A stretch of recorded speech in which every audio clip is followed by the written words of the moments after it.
Assalamualaikum warahmatullahi wabarakatuh.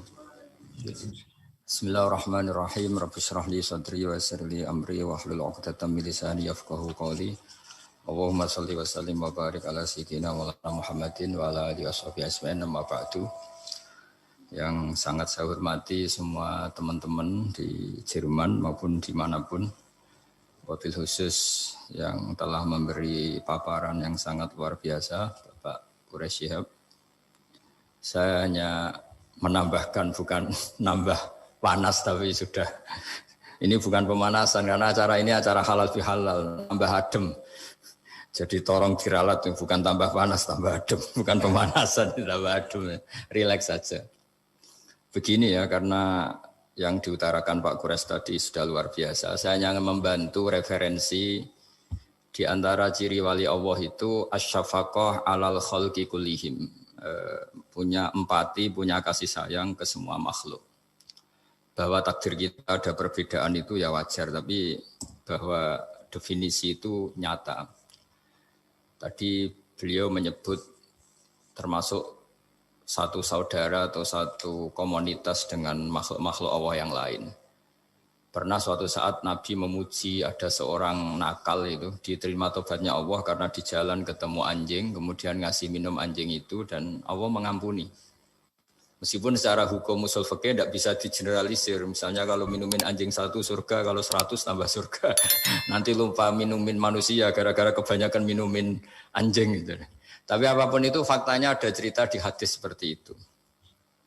Kemudian menyangkut komunitas internasional yang beberapa diantaranya tentu beda agama, beda keyakinan. Saya mau membacakan cerita di kitab Ar-Risalah Al-Qushairiyah. Jadi saya hanya membantu referensi-referensi yang diajarkan guru-guru kita.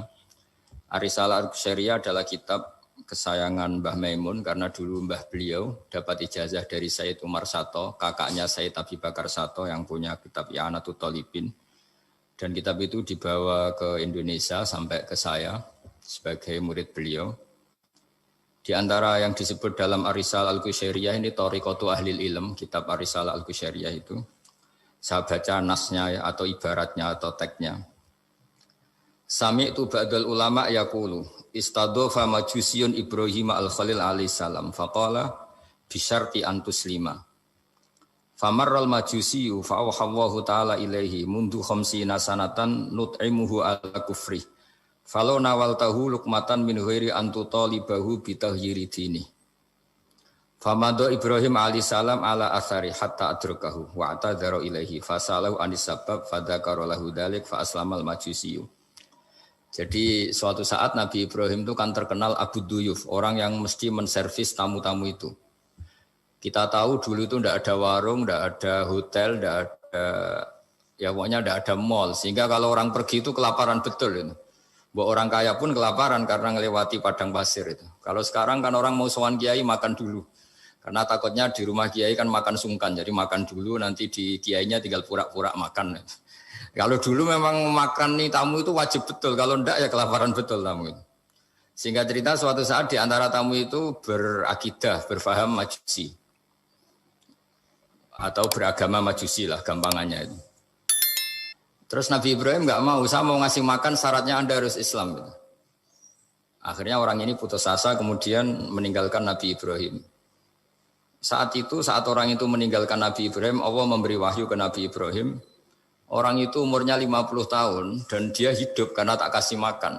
Terus kata Allah, mundu khamsina sanatan nut'imuhu ala kufri. Saya yang Tuhan saja ngasih makan dia 50 tahun tanpa syarat dia harus Islam. Kamu baru dimintai makan sehari mensyaratkan Islam.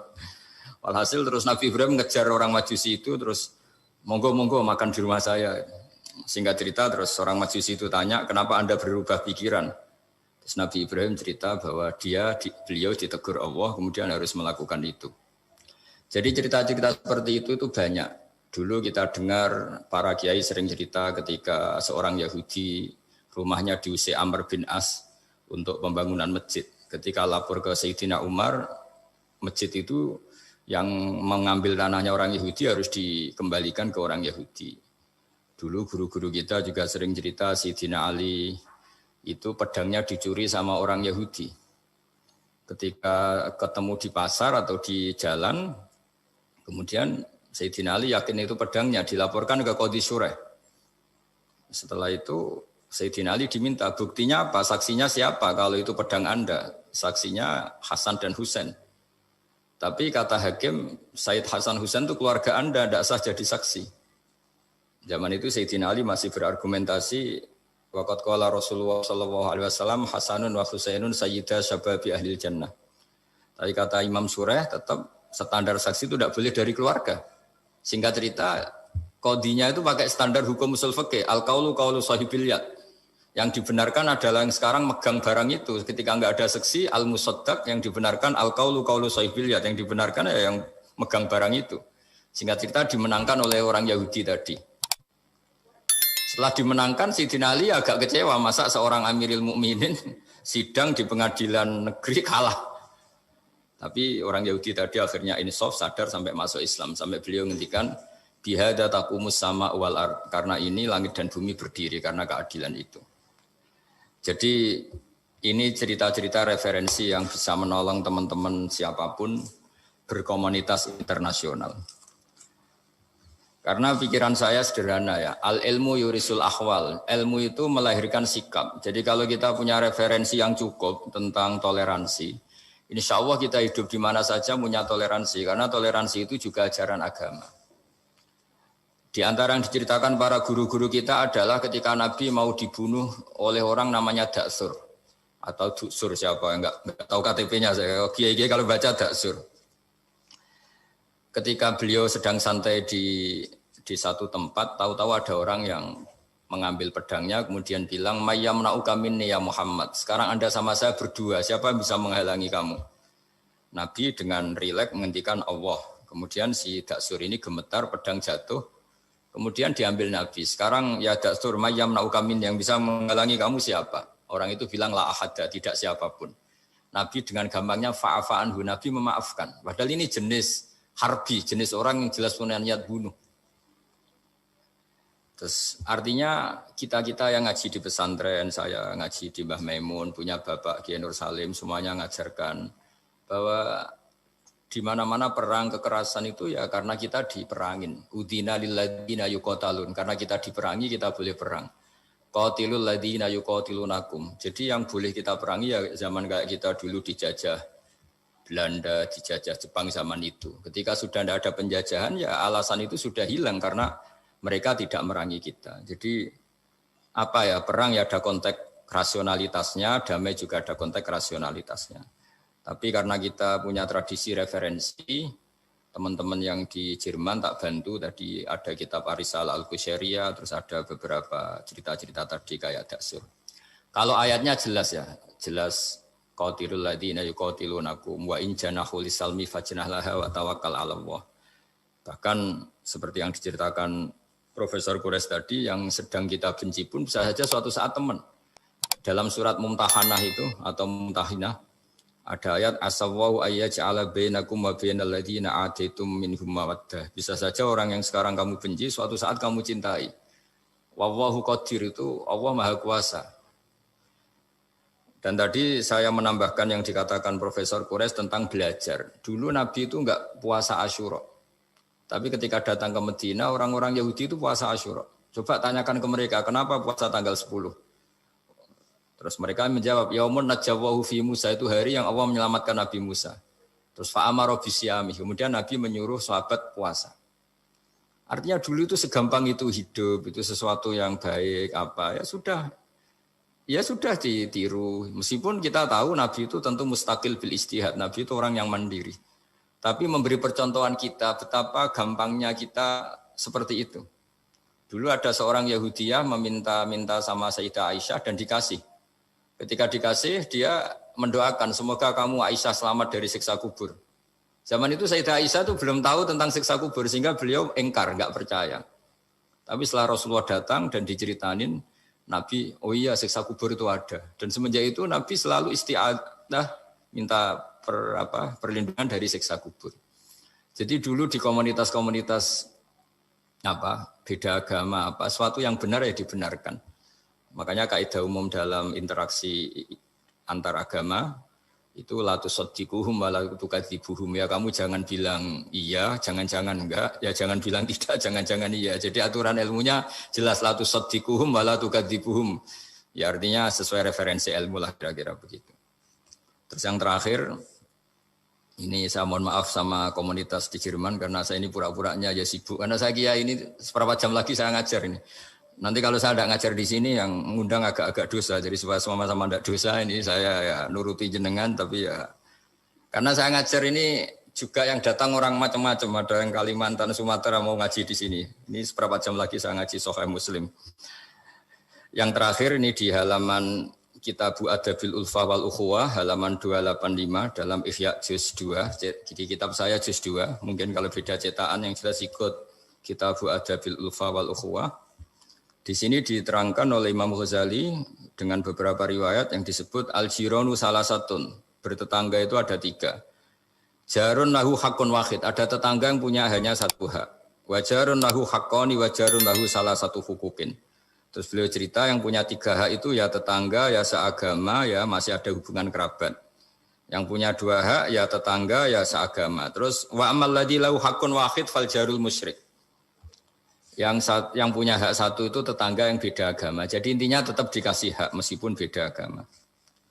Sampai diantaranya disebutkan juga di halaman 287. Imam Ghazali ngendikan beliau berfatwa dan beliau bercerita Rawahu Umar bin Syu'aib an Nabi an Jaddih anin Nabi. Terus qala Mujahid kuntu inda Abdullah bin Umar wa ghulamun lahu yaslahu syatan faqala ya ghulam idza salakhta fabda bijarinal Yahudi.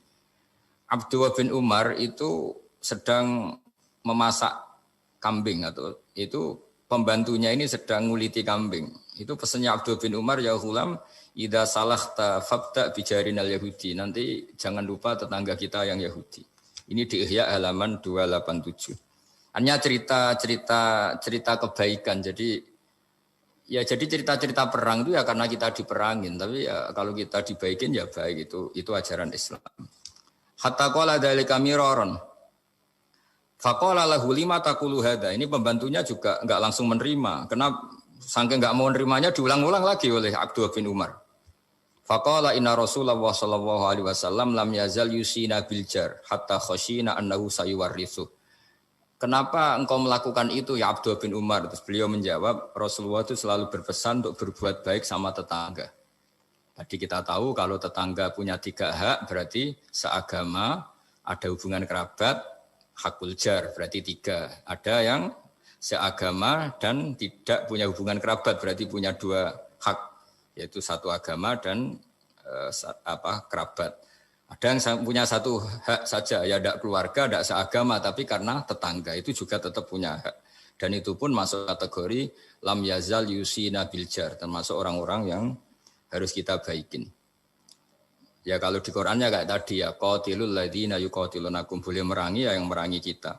Udzina lil ladzina yuqatalun, diberi hak merangi ya sama yang merangi kita, bukan yang tidak merangi kita. Terus waqala Hisyam Kanal Hasanul la yara ba'san antut imal jarul Yahudiyya wan Nasraniyya min udkhiyatik. Bahkan sebagian ulama di sini disebut Hasan Basri berpendapat kalau berkorban, kalau punya tetangga Yahudi yang butuh enggak apa-apa dikasih dagingnya. Ini di halaman Ihya 287 juz 2. Jadi dari cerita-cerita itu dan referensi-referensi itu teman-teman di Jerman enggak usah khawatir lah kalau kiai-kiai kayak kita itu berfatwa enggak boleh berkomunitas internasional nanti takut begini enggak lah. Kita bacanya ya sama seperti yang dibaca Profesor Kures, sama yang dibaca guru-guru kita.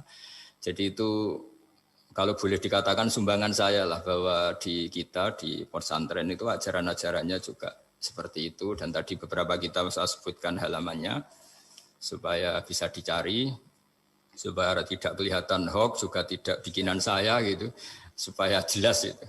Dan saya mohon maaf karena nggak bisa ngikuti sampai selesai, tapi saya ngapresiasi semoga jadi syawal yang baik, minal aidin wal faizin.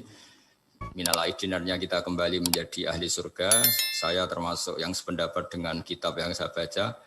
Dulu kita ini ahli surga karena Nabi Adam lahirnya di surga dan diciptakan di surga. Karena satu kesalahan beliau harus kembali ke bumi. Dan setelah puasa itu selesai, diterima, kita kembali ke ahli surga lagi. Maksud minal aidin, kita kembali lagi berstatus sebagai ahli apa? Surga. Dan itu dimulai dari saling memaafkan. Karena yang menghalangi masuk surga itu hak adami. Manusia itu kan paling kikir untuk memaafkan orang lain. Padahal kalau hak adami belum selesai itu Allah tidak mau memaafkan. Makanya syaratnya masuk surga harus kita saling memaafkan. Dengan cara seperti itu insya Allah kita minal aidin wal faizin. Jadi mohon maaf sekali lagi, mohon maaf karena saya tidak bisa ngikuti sampai selesai karena saya harus ngaji. Karena bukan papa ya, memang harus. Andai kan sunat itu mungkin saya tinggalkan. Mohon maaf sekali. Wassalamualaikum warahmatullahi wabarakatuh. Waalaikumsalam warahmatullahi wabarakatuh. Terima kasih sekali Gus Baha. Kalau misalnya untuk satu pertanyaan mungkin masih bisa Gus Baha atau Prof. Quraisy, karena Prof. Quraisy sama-sama harus meninggal 5 menit. Ngapunten ini Gus, banyak yang nunggu, nanti saya yang dimarahi, ini saya juga menunaikan kewajiban. Prof. Quraisy, ada satu pertanyaan dari pemaparan panjenengan. Satu pertanyaan saya tunggu. Terima kasih Prof. Ini saya tanyakan langsung Prof. Saya pernah mendengar panjenengan menyampaikan tentang konsep kedamaian aktif dan pasif. Mungkin bisa dijelaskan Prof. Mengenai hal tersebut, khususnya dalam rangka mempersatukan hati tadi itu Prof. Baik, jadi begini. Saya beri contoh. Damai pasif itu Anda tidak ganggu orang. Damai aktif itu Anda memberikan sesuatu yang positif pada orang. Kalau kita berada di bus, duduk tanpa menyapa yang di samping kita, tanpa mengganggunya. Kita duduk dengan baik sambil membaca atau merenung, itu terjadi kedamaian, tapi itu damai pasif. Ada yang aktif adalah Anda memberi dia, ini koran Mas mau baca, ini permen Mas, ajak dia ngobrol dan sebagainya, itu damai aktif. Nah, di Al-Quran itu dua-duanya ada itu. Ya. Idza khatabahumul jahiluna qalu salama. Kalau mereka itu disapa oleh orang-orang jahil, mereka tinggalkan. Salama, saya berikan kedamaian, damaian pasif. Nah, ya karena itu pesannya, kalau tidak bisa memberi, jangan ambil haknya orang. Kalau tidak bisa memuji, jangan cela dia. Kalau tidak bisa membantu, jangan jerumuskan dia. Itu damai pasif dan aktif. Terima kasih. Terima kasih Prof. Quraisy Shihab. Sejatinya kami ingin memohon doa juga, tetapi insya Allah sedikit insya Allah lain kali kita. Ya, Prof. Quraisy Shihab. Terima kasih sekali. Selalu, Prof. Terima kasih. Assalamualaikum. Terima kasih. Waalaikumsalam. Sekarang kita lompat kembali ke Gus Baha. Moga-moga beliau masih berkenan menjawab pertanyaan saya. Ngapunten Gus. Satu saja Gus, panjenengan pernah menyampaikan apabila kebodohan itu merusak, tetapi sok pintar itu jauh lebih merusak. Nah ini mungkin panjenengan berkenan menyampaikan soal itu. Bismillahirrahmanirrahim. Tentu ada bodoh yang benar-benar nggak ditoleransi Allah Ta'ala, yaitu bodoh tentang Tuhan. Ya. Kita dikasih nikmat Allah, dikasih bumi untuk dipakai tanpa bayar, dikasih oksigen. Kemudian kita bodoh, nggak tahu yang memberi siapa, itu kan bodoh betul. Tapi lebih merusak lagi ketika nggak ngerti, mengklaim dirinya sebagai ngerti. Karena itu artinya kan sesuatu yang harusnya larangan dimengerti. Gara-gara kamu bilang itu ilmu, itu terus diilmukan. Jadi sesuatu yang salah tapi diilmukan. Itu lebih ngeri karena menyesatkan. Saya beri contoh misalnya begini. Kita di pondok itu kan ngaji jelimet lah. Jelimet itu ya detail, sehingga kita tahu lah bodoh yang paling nggak ditoleransi itu bodoh tentang Allah. Sehingga ketika pertama kita ngaji, awal wajibin alal insan ma'rifatullah. Pertama yang harus kita tahu itu Allah. Kita sebagai warga negara Indonesia saja tahu presidennya siapa, bupati kita siapa. Masa di buminya Allah tidak tahu yang bikin siapa, itu kan kebangetan. Itu bodoh itu merusak, terutama bodoh dalam hal-hal yang harus ngerti, yaitu tadi ma'rifatullah. Tapi juga ada yang lebih fatal lagi, tidak ngerti tapi menyesatkan dengan klaim ngerti. Itu yang umat Islam zaman Imam Ghazali itu selalu mengingatkan bahayanya filsafat yang menyesatkan. Misalnya teori tentang Tuhan. Tuhan itu logos terus begini itu jeluwimet. Sampai yang dengarkan aja nggak paham. Yang ngomong juga masih nggak paham, apalagi yang mendengarkan. Tapi itu kan mengkaburkan teori Tuhan yang sejelimet itu. Padahal Tuhan bisa ditemukan dengan cara yang mudah. Tuhan itu siapa? Ya, yang pokoknya yang menciptakan langit bumi itu namanya Tuhan. Tuhan itu siapa? Yang wujudnya paling awal itu namanya Tuhan. Tapi gara-gara diberi penjelasan yang seakan-akan jelimet ilmiah, padahal itu nggak benar, itu hanya nggak benar. Nah, itu lebih ngeri lagi karena orang akan bertuhan dengan cara yang salah. Ya kira-kira gitulah contoh ekstrimnya. Terus saya gimana? Saya nambahin tadi. Sampun. Sudah cukup ya? Terakhir penutup permintaan dari kawan-kawan untuk berdoa, Gus. Untuk kami-kami yang di sini. Karena Prof. Siap tadi juga sudah melimpahkan ke panjenengan. Oh ya.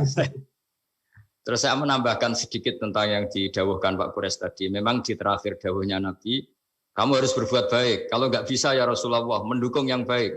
Kalau nggak bisa ya Rasulullah, Nabi terakhir ngendikan takufu syarroka anin nas fa innaha sadaqatun minka ala nafsik. Potensi kejahatan kamu jangan menimpa orang lain, itu ya bagian dari sedekah kamu. Jadi takufu syarroka anin nas fa innaha sadaqatun minka ala nafsik. Jadi misalnya bawaan kita baru nggak mood, bawaan kita baru ingin emosi, ya sebaiknya jangan ketemu orang, nanti bawaannya cemberut. Tapi kalau bawaan kita sedang baik, ya sudah nggak apa-apa ketemu orang. Itu jadi ya, diukur-ukur sendiri lah. Gitu. Makanya kalau sedang jatuh tempo kredit, banyak utang, nggak usah keluar. Nanti bawaannya ketemu orang marah ya kira-kira gitu. Ya dihitung-hitung sendiri. Al-Fatihah. A'udzubillahi minasyaitonirrajim. Bismillahirrahmanirrahim. Alhamdulillahirabbil alamin. Arrahmanirrahim. Maliki yaumiddin. Shiratal mustaqim. Shiratal ladzina an'amta 'alaihim ghairil maghdubi 'alaihim waladdallin. Bismillahirrahmanirrahim. Nahmaduka ya Ghafur ya Syakur ya Wadud. Allahumma shalli wa sallim wa barik ala sayyidina Maulana Muhammadin wa ala alihi wa barik wasallam asma'in. Nas'aluka ya Allah bi anna lakal hamda la ilaha illa anta al-hannan al-mannan ya baqi as-samawati wal ardi ya hayyu ya qayyum. Nas'aluka ya Allah antarzuqna at-ta'assiya wal quwwata wal iqtida bi nabiyyika Muhammadin sallallahu alaihi wasallam. Rasulullah yasma'alim ayatika yu'allimuhumul kitab wal hikmata yusakkimuna kantal azizul hakim. Wa nas'aluka ya Allah anta ta'ala himmatana fi hadhihi dari ila kalimatikal ulya wasujuda laka warruku alaka hatta nakuna ibadan laka ma'ari ayatin minka wa khiftin minka ya wa ir'ana bi aini ayatik wa hfatna bi khiftik nama kunna ya wa fi ardika wa fi mulkika ya wa faj'alna aminin mutmainin alladzina la khaufun alaihim wa lahum yahzanun warzuqna al-busyra fid dunya wal akhirah urzuqna ya wa at-tawadduta wa tahata ya wa sing yakunu dzalika sababan ya wa li ilahi kalimatika al-ulya wa khidmati dinika ya wa alal mahajjati bayda lailuha kana hariha ya aqimna ala dzalika wa a'inna ala dzikrika wa syukrika wa husni ibadatik Rabbana atina fid dunya hasanah wa fil akhirati hasanah wa qina adzabannar sallallahu ala sayyidina Muhammad sallallahu alaihi wasallam subhana rabbika rabbil izzati amma yasifun wa salamun alal mursalin walhamdulillahi rabbil alamin. Al-Fatihah. Ar-Rahmanir-Rahim. Maliki yaumiddin. Shiratal mustaqim. Shiratal ladzina an'amta 'alaihim ghairil maghdubi 'alaihim waladdallin.